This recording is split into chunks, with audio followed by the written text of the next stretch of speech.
How to mute your audio in Microsoft Teams. This can be done simply and quickly by following these steps. Once you're in the Microsoft Teams call, the key is to look for a microphone icon. Once you've located the microphone icon, simply click on it once, and a line will appear across this icon. This is a visual indication that your audio has been successfully muted. To unmute, simply click the same icon once again.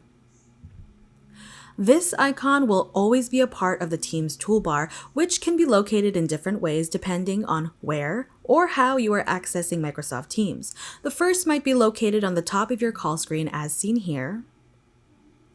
If you were to minimize or click away from your main call screen, a preview window will appear in the bottom right-hand corner of your screen, which will include a minimal version of the toolbar. From here, you will be able to both mute and unmute your call all over again. And lastly, if the toolbar isn't located on the top of your call screen, simply tap the call screen once, and the floating toolbar should appear near the bottom of your screen, which will again include a microphone icon for you to both mute and unmute your call. Thank you for watching How to Mute Your Audio in Microsoft Teams. If this helped you, please give it a like and let us know by commenting below. And don't forget to subscribe for more how-to instructional videos.